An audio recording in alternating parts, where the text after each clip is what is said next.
Oui, j'aurais le goût de demander, est-ce que ça va bien, Jonathan Drouin?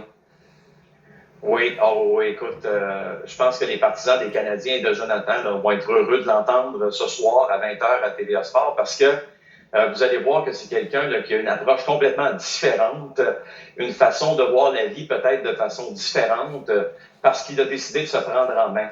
Alors, c'est quand même remarquable là, que ce gars-là, dans la fleur de l'âge, ait décidé justement d'affronter d'une certaine façon ses démons. Je pense qu'il y a bien des gens qui vont se rejoindre aussi dans ce que, évidemment, Jonathan a vécu au cours des dernières semaines et des dernières années. Est-ce qu'il s'ouvre sur la nature de ses problèmes? Tu parles de ses démons. Oui. Ben écoute, oui, il s'ouvre là-dessus. On parle d'anxiété. On parle aussi vraiment de graves problèmes là, pour dormir. On pouvait passer 3 nuits sans dormir. Donc, c'est pas nécessairement l'idéal, comme tout le monde le sait. Tu sais, dans cette entrevue-là, on est revenu aussi sur ce qui s'est passé au mois d'avril, lorsqu'on était à Calgary, puis il sort de la patinoire.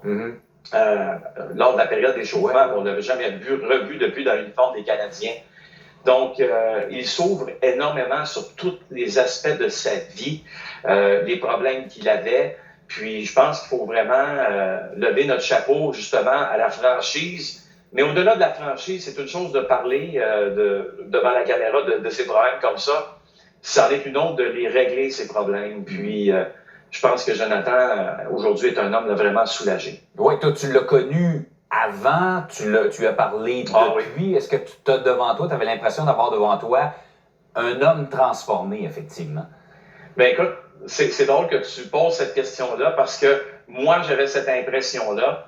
Puis hier, dans l'après-midi, je parlais à Christopher Le Temps, le défenseur des Penguins de Pittsburgh, qui lui aussi a patiné cet été avec lui. C'est exactement ce qu'il m'a dit. Ah oui. Il ne m'a pas parlé du joueur de hockey qui était différent. Le joueur de hockey est le même. Il a encore le même talent qu'avant. C'est mentalement que tout a changé. Tu sais, c'est là où je pense que sa vie est beaucoup plus facile. On va l'écouter. Mais qu'est-ce qui s'est passé le 23 avril là, pour que tu quittes la période d'échauffement? Tu sais, tout au long de l'année, j'ai eu des problèmes d'anxiété, des problèmes d'insomnie. Ça fait plusieurs années que je deal avec ça. Mais cette semaine-là, pour moi, c'était une semaine qui était difficile. J'ai été tombé malade. J'avais aucune énergie pour jouer au hockey. Je me rappelle quand je suis sorti du warm-up cette journée-là encore. Aucune énergie pour jouer au hockey, aucune force dans mon physique, mentalement aussi. Donc, c'est ça que tu as été diagnostiqué dans le fond? Ouais. Non, ça fait des années que j'ai ça. Des fois, je sais pas c'est quoi au début. J'ai aucune idée vraiment comment traiter ça ou comment m'approcher. C'est difficile même pour les gens de mon côté de pas chercher de l'aide. C'est correct, c'est ça. Mais moi, j'ai de la misère à accepter ça, ces choses-là. J'étais habitué d'avoir ça dans mon corps, dans ma tête. Je pense que c'est le moment pour moi de prendre un recul de hockey un peu. Là. Alors, Renaud, quand tu souffres de problèmes d'anxiété dans le sport professionnel, dans un marché comme Montréal où de la pression, il y en a, c'est pas facilitateur, disons. Non. Puis j'espère que ce message que Jonathan lance en disant « J'ai vécu avec ça pendant des années », tu sais, quand tu regardes ça, là, on a tous nos problèmes à un degré différent. Là, je suis pas encore en train de dire que tout le monde souffre d'anxiété dans la vie ou d'autres problèmes. Mais il a décidé de les affronter. C'est un joueur de hockey de la Ligue nationale qui a décidé de se prendre en main au lieu d'attendre à la fin de sa carrière ou peu importe quand. Moi, je pense qu'il faut saluer ça.